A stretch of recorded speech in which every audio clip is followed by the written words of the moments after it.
आला अदलिया ने 2 हफ्तों के अंदर अपने एक जज को बरतरफ करके उनसे जस्टिस का टाइटल वापस ले लिया है, जबकि आज एक और जज की बरतरफी को कलअदम करार देकर उन्हें जस्टिस का टाइटल वापस दे दिया है। कुछ दिन पहले रिटायर्ड जज मज़ाहिर नकवी को मिसकंडक्ट का मुर्तकिब करार देकर उनसे रिटायरमेंट के बाद की मराहत और जस्टिस का टाइटल वापस लेने की सिफारिश की गई, तो आज दूसरे साबिक जज शौकत अजीज सिद्दीकी को बरतरफ करने की कार्रवाई को कलअदम करार देकर उन्हें रिटायर्ड जज के तौर पर तमाम मराहत का हकदार करार दे दिया गया है। सुप्रीम कोर्ट का आज का फैसला वैसे तो एक जज की बरतरफी को कलअदम करार देने का फैसला है, लेकिन इस केस और इस फैसले से गुज़िश्ता कुछ बरसों में पाकिस्तान की सियासत और अदलिया में इस्टेब्लिशमेंट की मुदाखलत मजीद वाज़ेह हो गई है। आज चीफ जस्टिस काजी फाइज़ की सरबराही में सुप्रीम कोर्ट के 5 रुकनी बेंच ने इस्लामाबाद हाई कोर्ट के साबिक जज जस्टिस शौकत अजीज सिद्दीकी की बरतरफी को कलअदम करार दे दिया है। साथ ही उन्हें एक रिटायर्ड जज के तौर पर तमाम मराहत का हकदार करार दे दिया है। इस फैसले के जरिए सुप्रीम कोर्ट ने जस्टिस शौकत अजीज सिद्दीकी को बरतरफ करने की साबिक चीफ जस्टिस साकिब निसार के दौर की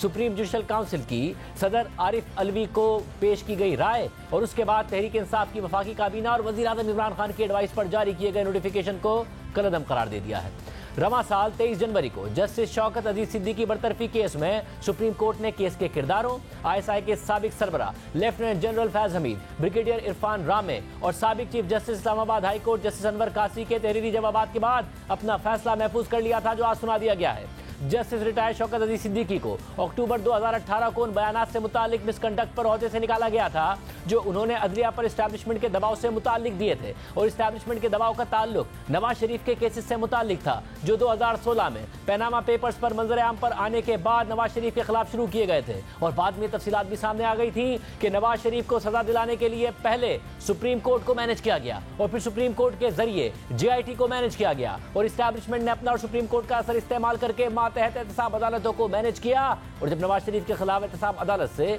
मनपसंद फैसले आने वाले थे और जिनसे मुतालिक अपीलें इस्लामाबाद हाई कोर्ट जाने वाली थी, तो फिर जस्टिस शौकत अजीज सिद्दीकी के जरिए इस्लामाबाद हाई कोर्ट को मैनेज करने की कोशिश की गई। और उस वक्त इस्लामाबाद हाई कोर्ट के चीफ जस्टिस अनवर कासी थे और मुस्तकबिल के चीफ जस्टिस शौकत अजीज सिद्दीकी थे, मगर जस्टिस शौकत अजीज सिद्दीकी का दावा रहा कि उन्होंने एस्टैब्लिशमेंट का दबाव कबूल करने से इनकार कर दिया। और फिर 21 जुलाई यानी इलेक्शन से 4 दिन पहले 2018 में जनरल फैज हमीद से मुलाकात के 4 दिन बाद इस्लामाबाद हाई कोर्ट के जज शौकत अजीज सिद्दीकी ने बाढ़ से खिताब करते हुए दावा कर दिया कि ISI ने मेरे चीफ जस्टिस से राब्ता करके कहा है कि नवाज शरीफ और उसकी बेटी को इलेक्शन से पहले बाहर आने नहीं देना और अपीलों के केस में जो बेंच बने उसमें जस्टिस शौकत अजीज सिद्दीकी को शामिल नहीं करना।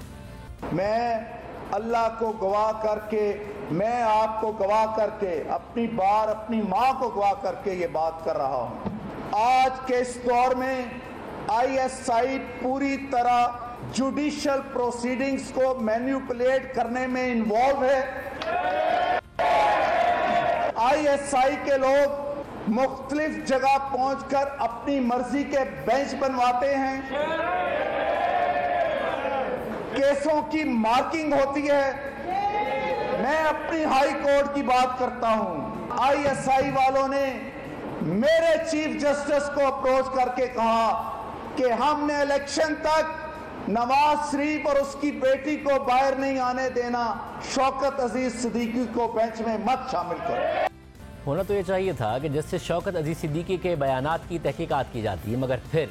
सुप्रीम जुडिशल काउंसिल ने साबिक chief justice justice Saqib Nisar की सरबराही में जस्टिस शौकत अजीज सिद्दीकी के खिलाफ ही कार्रवाई शुरू कर दी और उन्हें ओहदे से हटा दिया गया। और सुप्रीम जुडिशल काउंसिल में शौकत अजीज सिद्दीकी के खिलाफ जिस जज ने रिपोर्ट तैयार की थी वो जज जस्टिस आसिफ सईद खोसा थे। वही आसिफ सईद खोसा जिन्होंने नवाज शरीफ को ट्रायल के बगैर ही नाअहल करार दे दिया था। फिर ओहदे से हटाए जाने के बाद जस्टिस शौकत अजीज सिद्दीकी ने एक इंटरव्यू के दौरान ये तस्लीम किया कि जनरल फैज हमीद ने नवाज शरीफ के केस से मुतालिक उनसे राब्ता किया था और पूछा था कि वो इस केस के हवाले से क्या राय रखते हैं, तो मैंने जवाब दिया कि मेरिट पर केस देखेंगे, जिस पर फैज हमीद ने जवाब दिया था कि इस तरह तो हमारी 2 साल की मेहनत ज़ाया हो जाएगी। इस इल्ज़ाम को जनरल फैज हमीद ने ज़राए से मुस्तरद कर दिया था। जैसे शौकत सिद्दीकी ने अपनी बरतरफी को सुप्रीम कोर्ट में चैलेंज कर दिया था, जहां 12 जून 2022 को आखिरी समाअत हुई थी और इसके बाद उनका केस मुकर्रर ही नहीं किया गया। लेकिन फिर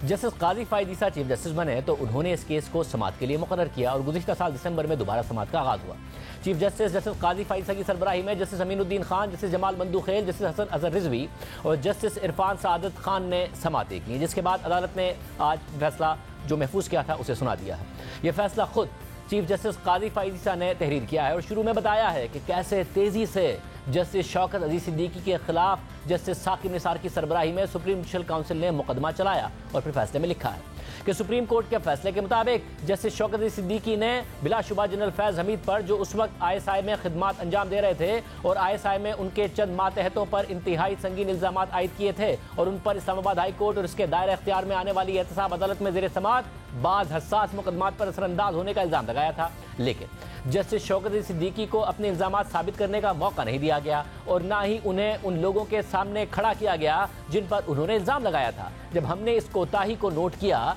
तो हमने उन तमाम लोगों को नोटिस जारी किए जिनके खिलाफ जस्टिस शौकत अजीज सिद्दीकी ने इल्जामात लगाए थे और उन्हें एतराफ़ या तरदीद का मौका फराहम किया था। उन सब ने अपने मुलविस होने की तरदीद की है। लिहाजा सुप्रीम जुडिशल काउंसिल के लिए सबसे ज़्यादा ज़रूरी था कि वो इस मामले की इंक्वायरी करे और इस बात का तयन करे कि कौन सच कह रहा है। सुप्रीम जुडिशल काउंसिल ने जस्टिस शौकत अजीज सिद्दीकी के अल्फाज और उनके जवाबात के मंदरजात को कोई अहमियत नहीं दी और ये फ़र्ज कर लिया कि वो झूठे थे और ये मफरूज़ा बनाकर ये नतीजा अखज़ कर लिया कि जस्टिस शौकत अजीज सिद्दीकी मिसकंडक्ट के मुजरिम थे। इस तरह के अमल को मुनसिफाना या ड्यू प्रोसेस के तकाज़ों के मुताबिक करार देना मुश्किल होगा। फैसले के मुताबिक जस्टिस शौकत अजीज सिद्दीकी को अपने इल्जामात की सच्चाई साबित करने का मौका नहीं दिया गया जो सुप्रीम जुडिशल काउंसिल पर वाजिब था, क्योंकि यही इल्जामात जस्टिस सिद्दीकी को ओहदे से हटाने की बुनियाद बने। आइन के आर्टिकल 10A में दर्ज बुनियादी हुकूक में मुनसिफाना ट्रायल और मुनासिब अमल का हक शामिल है और जजेस समेत तमाम शहरियों के साथ इसके मुताबिक निपटा जाना चाहिए। लेकिन जस्टिस शौकत अजीज सिद्दीकी को मुनसिफाना ट्रायल और मुनासिब कार्रवाई के बुनियादी हुकूक से महरूम रखा गया।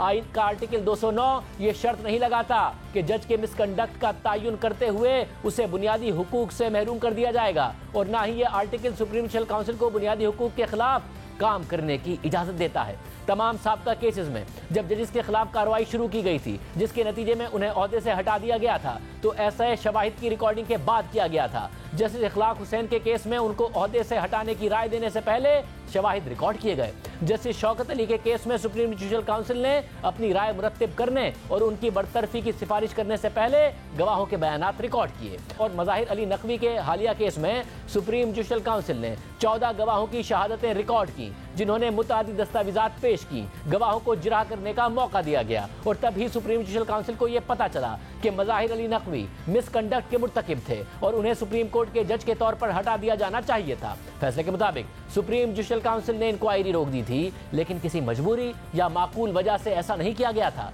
बल्कि जस्टिस शौकत अजीज सिद्दीकी के मुनसिफाना ट्रायल और ड्यू प्रोसेस के बुनियादी हक की नफी करते हुए ऐसा किया गया था। इंक्वायरी के बगैर जस्टिस शौकत अजीज सिद्दीकी को ओहदे से हटाने की सजा नाफिज नहीं हो सकती। इंक्वायरी ना करवाने के नतीजे में जस्टिस शौकत अजीज सिद्दीकी को अपने इल्जामात साबित करने का मौका फराहम ना करके और शवाहिद रिकॉर्ड किए बगैर ये नहीं कहा जा सकता कि जस्टिस शौकत अजीज सिद्दीकी का मुनसिफाना ट्रायल हुआ था और ये कि इंसाफ के तकाजे पूरे किए गए थे। फैसले के मुताबिक जस्टिस शौकत अजीज सिद्दीकी ने संगीन इल्जामात लगाए थे जिसमें यह इल्जाम भी शामिल था कि उस वक्त के ISI के DGC major general Faiz Hameed और उनके कुछ मातहत अफराद चाहते थे कि फैजाबाद धरना, बोल मीडिया ग्रुप, एग्जैक्ट और साबिक वजीर आजम नवाज शरीफ और उनकी बेटी मरियम नवाज से मुतालिक मुकदमात का फैसला एक खास अंदाज में किया जाए। और अगर सुप्रीम जुडिशल काउंसिल ने तहकीकात करने के बाद यह तय किया होता कि जस्टिस सिद्दीकी ने झूठे इल्जामात लगाए हैं तो वो मिसकंडक्ट के मुर्तकिब होते, लेकिन मामले की तहकीकात किए बगैर यह नहीं कहा जा सकता कि उन्होंने झूठे इल्जामात लगाए थे।